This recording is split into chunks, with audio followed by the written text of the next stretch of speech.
ప్రజాస్వామ్యం అంటే మీ అందరికీ కూడా తెలుసు. ప్రజల చేత, ప్రజల కొరకు, ప్రజల వలన ఎన్నుకున్నటువంటి ప్రభుత్వం. కానీ రాజశేఖర్ రెడ్డి గారు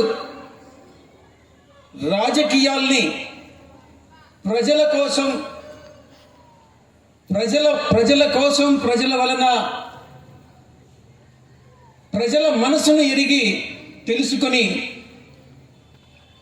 రాజకీయాలు, పార్టీ అంతర్గత వ్యవహారాలు అన్నిటినీ కూడా నడిపి అటు పార్టీలో ఉన్నటువంటి కార్యక్రమాల్లో, పార్టీలో ఉన్నటువంటి నాయకులను కానీ, కార్యకర్తలను కానీ, సాధారణ ప్రజలను కానీ ప్రతి ఒక్కరిని కూడా సంతృప్తిపరిచి అటు పరిపాలనలో ఒక మనసున్న మహారాజుగా పరిపాలన అందించి అన్ని సామాజిక వర్గాల్ని, అన్ని మతాలని, అన్ని కులాల వారిని కూడా కలిసికట్టుగా తనతో కలుపుకొని అటు సంక్షేమం, ఇటు అభివృద్ధి అన్నిటినీ కూడా సమతుల్యంగా భావించి పరిపాలన అందించినటువంటి ఆయన ఒక మనసున్న మహారాజుగా ఈరోజు ప్రజల్లో మనసుల్లో నిలిచిపోయాడని అంటే అది అతిశయోక్తి కాదు అని నేను మీకు సవినయంగా మనవి చేస్తా ఉన్నా.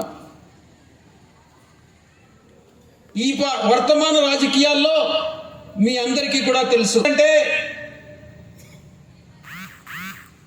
అధికారం అన్నటువంటిది శాశ్వతం కాదు. అది మీ అందరికీ, మనందరికీ కూడా తెలుసు. కానీ ఈరోజు జరుగుతున్న రాజకీయాలు అధికారం రాగానే ప్రతిపక్షాలను గొంతు నొక్కడం, ప్రతిపక్షాల నాయకుల్ని ఒక శత్రువులుగా చూడడం ఒక ఆనవాయితీగా మారింది. అంటే కక్షపూరితమైనటువంటి రాజకీయాల్ని ఈరోజు ఆంధ్ర రాష్ట్రానికి తీసుకొస్తున్నారు. నేను ఒక్కటే చెప్తున్నా, ఇవి ఎప్పుడు మొదలు ప్రారంభించబడ్డాయో నాకు తెలియదు, కానీ ఇది మంచి ప్రెసిడెంట్ కాదు అన్నటువంటి విషయాన్ని నేను ఈ సభాముఖంగా మీ అందరికీ కూడా తెలియజేసుకుంటా ఉన్నా.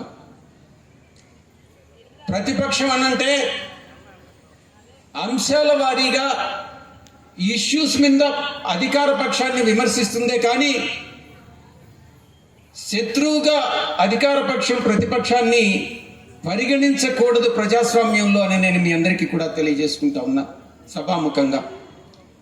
ఆ రోజు రాజశేఖర్ రెడ్డి హయాంలో నాకు తెలిసి ఇటువంటి రాజకీయాలు లేవు. కేవీపీ రామచంద్రరావు గారు ఉన్నారు. ఆయన అనుక్షణం ఆయనకి తోడుగా సలహాదారుగా పనిచేశారు. ఆ రోజు రాజకీయాలు అవి రాజశేఖర్ రెడ్డి గారి రాజకీయాలు.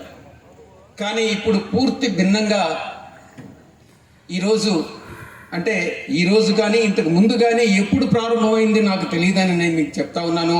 తమిళనాడు తరహా రాజకీయాలు అన్నటువంటిది ఆంధ్రాలో ఇంపోర్ట్ చేయడం అన్నటువంటిది చాలా దురదృష్టకరమైనటువంటి విషయం నేను ఈ సందర్భంగా తెలియజేసుకుంటూ, రాజశేఖర రెడ్డి గారు అందించినటువంటి ఆ సుపరిపాలనని మనం ఎప్పటికీ కూడా గుర్తుపెట్టుకుంటామని అనేటటువంటి విషయాన్ని తెలియజేస్తా ఉన్నా.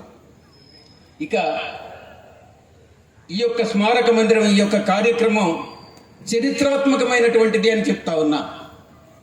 ఎలా చరిత్రాత్మకం అంటే నేను లేకపోవచ్చు, నాయకులు లేకపోవచ్చు, ఈ నిర్మించినటువంటి ఈ మందిరం రాబోయేటటువంటి తరాలకి 100 సంవత్సరాలు ఈ స్మారక చిహ్నం ఇలాగే ఉంటుంది అన్నటువంటి విషయాన్ని తెలియజేస్తూ, అందుకే ఇది చారిత్రాత్మకమైన విషయాన్ని మీకు తెలియజేస్తా ఉన్నా. అందుకు నిర్మాత మైసభగట్టి గారు, మైడ్ గారు ఈ యొక్క స్మారక మందిరాన్ని నిర్మించినటువంటి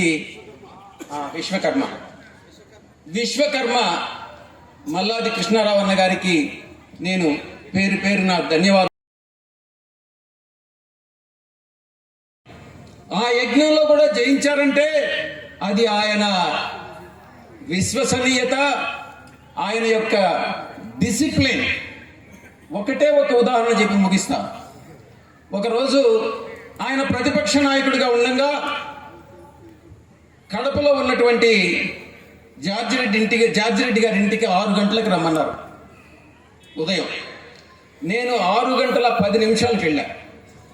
ఆయన 6 గంటల నుంచి కుర్చీలో బయట కూర్చొని వెయిట్ చేస్తున్నారు.